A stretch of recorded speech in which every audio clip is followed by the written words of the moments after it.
Welcome to Very Rich Stories, where you will see stories of betrayal, secrets, and twists in real life. And now, the wine was red, but her power was gold. If you can't handle your wine, maybe you shouldn't drink. The ballroom glitters with chandeliers and socialites. Tonight's charity gala was the kind of event where everyone pretended to be richer than they actually were. Designers on loan, jewelry rented, champagne poured like it was free. But one guest didn't need to pretend. Ava Montclair. She is understated, elegant, quiet. People assumed she was just another +1 wife. They had no idea. Ava Montclair Rowe stands elegantly beside her husband, Adam, quietly observing the room. Sienna, approaching with a glass of red wine. "Oh, Ava, didn't see you there. You look sweet." "Ava, and you look busy tonight. Enjoying the event?" Sienna smirks. "Very." Ava was chatting politely when she walked up. Sienna, the mysterious acquaintance of Ava's husband. Everyone knew what she was. Everyone except, allegedly, Ava. Sienna held a glass of red wine in her right hand, where a diamond bracelet dangled from her wrist. She held her glass up high to be sure Ava saw it. Ava saw it. She wasn't impressed, but for a girl of Sienna's young age, it was a nice enough bracelet. Ava said nothing. But when Sienna realized that Ava had seen the bracelet, she became smug and with a smirk, fake, accidentally tosses wine onto Ava's gown. Splash. "Oh no. I'm so sorry. I must be more careful." Wine slid down the bodice of Ava's evening gown. A perfect hit. The room sucked in a breath and then gasps ripple through the room. "Oh no," Sienna cooed, fake innocent. "I'm so clumsy." Ava said nothing. Sienna keeps blabbering, and with a hidden smirk says, "Your dress is ruined. I guess you have to go home now." People stared, waiting for Ava to crumble, cry, melt down. But she didn't even blink. Adam, instead of saying something to his secret side piece, Sienna, he says to Ava, "You really need to be more graceful, Ava. But then I guess you don't get out much." Ava glared back at Adam. If only he knew how much she got out. He took Sienna by the arm and pulled her aside. "Sienna! What the hell?" She glanced at the stain, then at Sienna, and simply said, 10 minutes.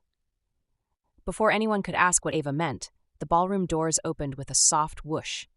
In walked several people, all in black suits. 3 burst into the ballroom, all immaculately dressed, obviously wired with earpieces in their ears. One had a briefcase chained to his wrist, 2 guards on either side of him. Another person was with them carrying garment bags worth more than most people's cars. Ava glances down at the stain again, still unbothered. Ava, calm, controlled, excuses herself, saying, "Give me a few minutes." The gala attendees frown, confused. In precision, everyone at the back corner table rises as if in unison. Unbeknownst to everyone at the gala, they have cases and things with them. They approach and surround Ava. They blend effortlessly, so it becomes unclear as to who was already there and who just came in. Did they all know each other? They didn't act like they did, but they moved like they did, synchronized. Who had been seated at that back table?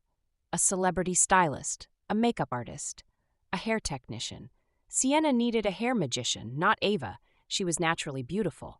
A designer, a tailor, a seamstress, and 2 men who were obviously guards, and 1 man with a metal briefcase chained to his wrist. The stylist says discreetly, "The suite is prepped." The makeup artist cheerfully says, "We have 3 looks if you'd like to choose."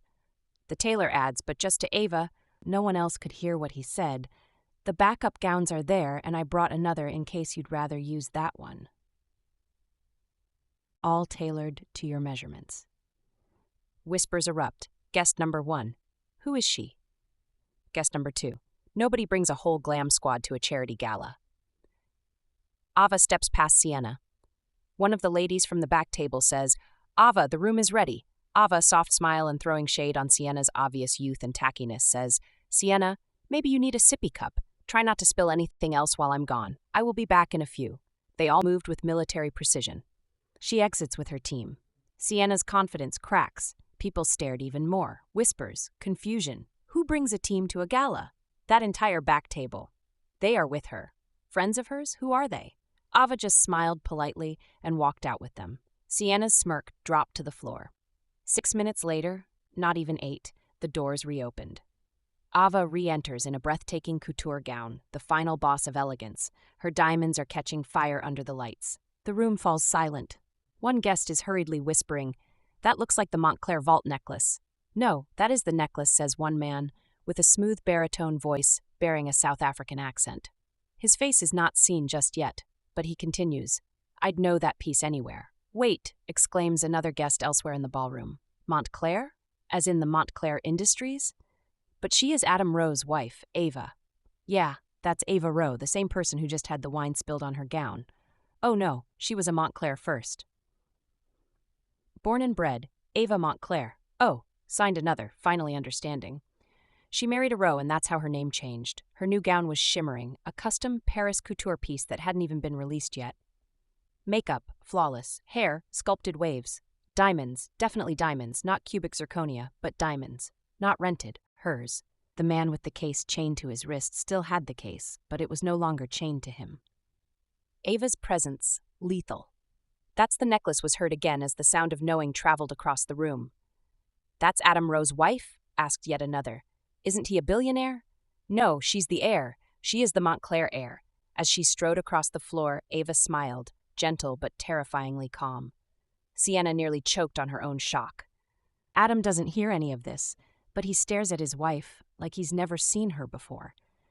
Adam stood astonished, wondering, wow, how did Ava change into this image of everything? Adam quietly asked his wife, "Ava, why do they keep saying Montclair Industries like you're... And where did you get that necklace? It's a copy, right? Where did you get that dress? Those clothes? Who are those people? Where did you go? And now you're back." "What? You wanted me to go home, Adam?" "Well, Adam, they keep saying I'm Ava Montclair because I am Ava Montclair. I am Montclair Industries. I own the company." Adam freezes. Adam stammers. "You... what? Since when?" Since years before I met and married you. You didn't think your salary paid for our house, did you?"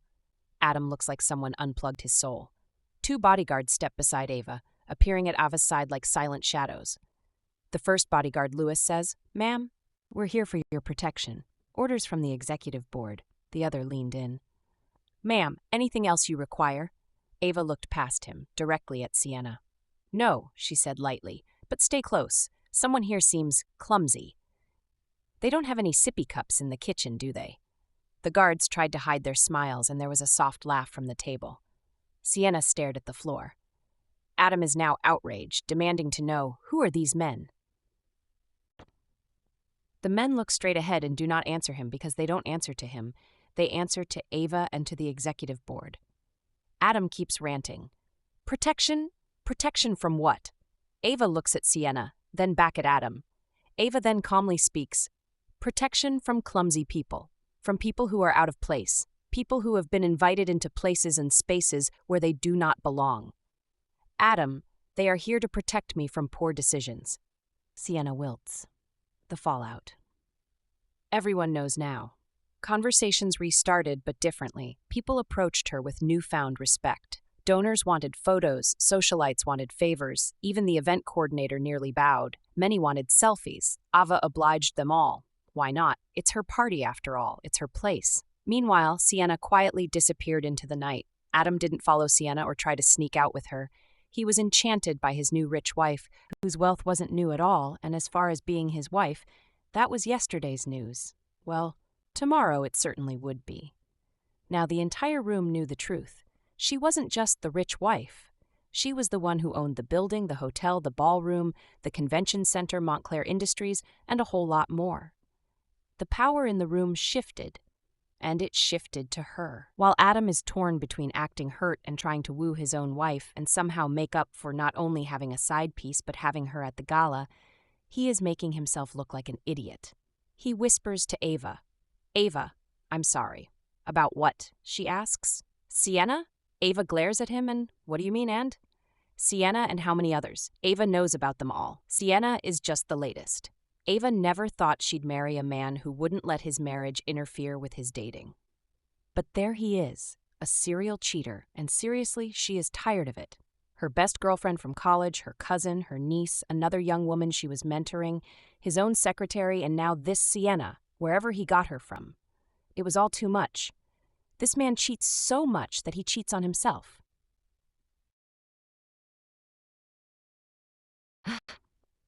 While Adam is fake groveling and not being any good at it, a handsome stranger approaches. A tall, devastatingly attractive man in a midnight suit approaches Ava. He radiates generational wealth and quiet dominance. He speaks with a tone that she has never heard before. "Excuse the interruption. I saw the whole incident earlier. I'm so sorry that happened to you." "Thank you," she said. "When children come to black-tie galas and behave as if they are at a backyard braai, well, that's what we call it in South Africa. What do you call it here?" Ava turns to him. She likes what he is saying, a backyard barbecue. They both laugh politely. She looks into his eyes that are already looking into hers, and they share a moment. How refreshing, she thinks to herself. A grown man. He takes out a sleek metal business card and places it in her hand. "Mysterious man, low, confident, call me, if you ever want to be treated the way a woman of your status deserves." Ava raises a brow and stops the smile that was forming on her face. Adam steps forward angrily. Adam exclaims, "Hey, she's married." The man looks him over like he's a malfunctioning vending machine. Then he looks at Sienna and says to Adam, "Your wife is married, but are you?" "It takes two to be in a marriage." Adam insists, "She is a married woman." Mysterious man says, "And?" Adam, riled into jealousy, repeats, "What is your problem, man?" The man with the accent turns back to Ava and says, "If you ever want an upgrade, miss." He hesitates, then says Montclair, purposely not using her married name. "I'm available." And then he says something that only a man with quiet power could deliver, and "I've got the bracelet to match that necklace." Ava says, "You do?" Locked away in Cape Town, passed down from my grandmother. Seems it's been waiting for the right woman." Ava, breath catches, that voice, that accent. Wow. She quickly composes herself again. "And what makes you think I'm the right one?" Julian, the mystery man, smiles with that devastating, calm confidence. "Because you are wearing the necklace." And then he hands her the card. He walks off without waiting for a response. Adam is stunned, crushed, sits down and slouches into his chair. Ava looks at the business card. She is not stunned. She is pleased, however. "Adam?" "Ava, tell me you're not." Ava, smiling without warmth. "Relax. If I wanted to replace you, it wouldn't take much." Adam is glad she is talking to him again, but asks, "What do you mean by that?" "I mean, instead of a whole man, you've divided yourself all across town, and now I've got about a tenth of a husband, instead of a whole husband. So, for what you are offering me, it wouldn't take much to replace you." "Ava!" He gasps as if he has a right. She gathers her clutch, opens it, and is about to put the man's business card in it, and says, "But if I wanted to upgrade..." She drops in the card, snaps her clutch closed, and turns to leave the gala. The guests around them ooh quietly. Ava glides past, her bodyguards flanking her like royalty. Everyone watches, everyone whispers. Tonight, they all learned the truth. She didn't marry into power. She is the power. Ava files for divorce from Adam, and they meet in Ava's lawyer's high-end law firm, private conference room. Ava sits tall, immaculate in a tailored outfit, calm, unbothered. Adam sits across from her, stressed, disheveled, trying to pretend he isn't falling apart. The lawyer slides the final packet of divorce papers onto the table and says, "As previously agreed, Mr. Rowe will sign here and here." Adam complains, "Ava, I had no idea you were worth this much." Ava said nothing. "Ava, you're worth $1 billion? $1 billion? Then why did you celebrate with me when I reached $1 million in net worth?" "Because a good wife celebrates her husband." The lawyer urges, "You demanded a prenup. Ms. Montclair signed it. You got what you wanted." Adam is making this take so long, stalling, making it last forever. "Mr. Rowe, your Miss Montclair is asking nothing of you financially. Nothing at all, but she will retain all the property she owned before she met you, including the house." There is silence, self-righteous, unholy silence on Adam's part, anticipatory silence on Ava's part. Adam still doesn't pick up the pen. His eyes stay on Ava, searching for something he can't name. He then says, "You're really doing this?" Ava doesn't look up. "Yup, I did it. You're just signing." Adam swallows. "Ava, about that man at the gala?" Ava finally looks at him. "What about him?" Adam shifts, suddenly small. "No one ever approached you before. No one noticed you. I didn't think," Ava, smiling faintly, "that I was worth noticing." She pauses for a beat, then says, "I'm working with all this, and you didn't think I ever got noticed by men? Are you crazy?" Adam winces. "Adam, I didn't mean it like that. I didn't think anyone would look at you like that." Ava's expression softens only with pity. Men did notice me, Adam. All the time. But I was married. Looks like you weren't. Just because a person notices you doesn't mean you have to give them attention, date them, sleep with them. There is no obligation in attention. It's just that you weren't paying attention to me, but only to strangers who paid attention to you. Adam is at first speechless. Then he says, that man, he wasn't normal. Ava raises a brow. Ava responds, no, he wasn't. Adam leans forward, his voice cracking. But why you? I never understood it. Why would someone like him walk up to you? Ava's smile grows colder. Why not me? Well, no one else has in all these years we've been married. Adam, do you not get it? I've got security. They keep randos away from me. But how did he get through, and why you? Ava continues. Because he saw me. Something you stopped doing years ago. And how did he get through security? I don't know. It could have been when your childish girlfriend threw wine on me that he slipped into the event. So that would be your fault. Or maybe it was simply destiny. Destiny. The lawyer clears his throat diplomatically. Mr. Rowe, the signatures? Adam hesitates, but finally signs. His pen scratches the paper like a final nail. Ava signs next, steady, graceful, without hesitation. Adam softly inquires, is this because of him? Ava clicks the pen closed. No, Adam, this is because of you. A beat. Ava stands. Adam doesn't. Ava, who was he? Ava collects her purse, her folder, her future. Someone who recognized my value. Slight smile. You should try it sometime. She leaves. Adam stares at the door long after she's gone. After she leaves the lawyer's office, a memory comes back into Ava's mind. She remembers the night she was in her bedroom. It was late. Adam was somewhere. Late meeting, late night, working late, whatever he had said. It all had begun to sound the same to Ava. Her intuition had nudged her. She went into Adam's closet. She wasn't snooping. Well, not at first. Ava opens a drawer by accident and freezes. A diamond bracelet. New. Expensive. But not her taste. Too flashy. Too obvious. Not her. She remembers feeling sick. She remembers Adam saying, oh, it's for work, a client gift. She remembers knowing he was lying. Why would he bring it home? Why would he hide it? Nope, this is another blur of Adam words that don't add up. It hurt. Well, at first, but she didn't cry. She didn't confront. She didn't rage. She just folded that moment into her heart and tucked it away. Back to the present time. When she got home to her house after the lawyer's office, she went to her bedroom and kicked off her shoes. She was wondering why Adam was so obsessed with the man at the gala. Ava remembered Julian's voice at the gala. Warm, smooth, intentional. I've got the bracelet to match that necklace. Ava stops breathing for a moment. Her hand freezes over the necklace that she has tucked away in her own closet. Thinking she should move it to the safe, she wouldn't want Adam to break in and take it to give it away to Sienna or some other side chick. Adam had already bought a diamond bracelet for Sienna. The mysterious man at the gala had said, I have the bracelet to match that. It was passed down from my grandmother. Ava swallows hard. Something shifts inside her. She whispers to an empty room, I was never the problem, was I? And she looks down at Julian's card again. Suddenly, calling him isn't terrifying. It's inevitable. Julian the man at the gala, that was his name, Julian Obsidian Grant. CEO of Obsidian Heritage Diamonds, old money, humanely mined empire, global influence, zero scandals. The vetting. Ava doesn't know this, but the night of the gala in a private security van, her two main bodyguards, Rhodes and Lewis, were looking at a row of glowing monitors, lights the inside of a sleek, high-tech van parked outside the gala venue. Facial recognition software runs quietly in the background. Two elite security agents, Agent Rhodes and Agent Lewis, watch the ballroom feed with the calm intensity of surgeons. Agent Rhodes says, you see that? Agent Lewis leans forward and answers. The tall guy? Clean suit? Striped? Yeah, didn't come through the main entrance.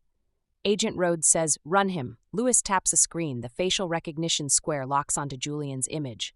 The system loads, then suddenly pings gold. Agent Lewis reports, whoa. Reading from the screen, Julian Obsidian Grant, South African national, CEO of Agent Rhodes, finishes for him impressed. Obsidian Heritage Diamonds. The screen scrolls through. Net worth $10 billion. Background. Humanitarian operations, no criminal flags. Behavioral risk assessment, low. Influence index, extreme. Agent Lewis intones, so he's legit. Agent Rhodes answers, yes, not just legit. He owns half the ethical diamond market in South Africa, Johannesburg area, and a controlling stake in that clean energy firm. Ava's board keeps trying to court. Rhodes watches Julian move through the ballroom feed. Calm, controlled, not networking, not showing off. Agent Lewis, and he's not even on the guest list. Why is he here? Agent Rhodes, glancing at a different feed. Looks like curiosity. He's staying in the hotel. He walked in like he belongs. And honestly, I'm not stopping him, Lewis smirks. Agent Lewis adds, no risk profile, no ego, no entourage. Man moves like money that doesn't need to talk. Agent Rhodes says, exactly. A soft alert chimes. They look over. Julian has approached Ava. Agent Lewis, you think we should intervene? Rhodes looks at Julian for a long beat. Quietly and decisively says, clear him. He's safer than half the board members in that room. Lewis presses a button on the feed. Julian Grant hands Ava the sleek obsidian black business card. Ava's expression softens in interest. Agent Lewis, smiling, says, she's gonna call him, I bet you. Agent Rhodes says, not tonight. Lewis gives him a look, the type that says, you sure about that? Agent Rhodes continued, but when she does, leans back, everything in her life is gonna change. Lewis finishes, for the better. It had been weeks since the gala, since Ava and Julian had met, since they had their first phone call. Now they were meeting and going on a proper date. Ava didn't know it yet, but this date would last at least a week. Julian, a perfect gentleman, had flown into Pretoria. He had walked across the tarmac and come into the terminal where he knew she was because he had sent a car for her. He deplaned to come inside to collect her. 2 hours later, they'd be in Cape Town for a romantic whirlwind first date. As they walked to his private jet, he looked about and said, no glam team? She laughed and said, there won't be any surprise children in South Africa, will there? He laughed and said, no. Then there will be no spills. They both chuckled. However, she knew she'd be safe because her bodyguards would meet her there. They are usually unseen, but are always everywhere she is. The cabin lighting is warm, golden, impossibly, the kind of lighting that makes diamonds glow. Ava steps inside, breath steady but eyes wide. She pauses at the threshold, letting the hum of the engine settle around her. She takes one step forward. Then she sees it, on the first seat. Her seat rests a black velvet box, small, elegant, unmistakably expensive. The obsidian heritage insignia is stamped in platinum foil. She swallows, her fingers trembling just slightly as she reaches for it. She opens the box. Inside, cushioned in velvet as deep as shadow, the bracelet, the perfect match to her Montclair vault necklace. Handcrafted, vintage, a family heirloom, a piece that belongs to legacy, not impulse. The diamonds catch the light like moonlit water. Ava lets out a breath she didn't realize she was holding. She remembers his voice at the gala. I've got the bracelet to match that necklace. And now here it is. Not a promise, not a lure, not a test, a gesture, a recognition, a quiet, devastating declaration. He saw her at the gala before she knew he did. She was stunning before the wine was thrown on her and breathtaking afterward. He saw her, and he planned for her. Ava touches the bracelet gently, the way a woman touches something sacred. No words from Julian, none needed. Ava's expression shifts into something soft, hopeful, open. She sits, the jet door seals behind her, the engines rise, and Ava boards not just a plane, but her next life. Julian has the ring that matches the bracelet too, but not just yet. He doesn't want to rush this. This is too good, too real, too right to rush. And that, my friends, is the night a spilled glass of wine revealed the one thing Ava never had to brag about. She had it like that, and then some. This has been The Wine Was Red, But Her Power Was Gold from Very Rich Stories. Be sure to like, comment, share, and subscribe. See you next time.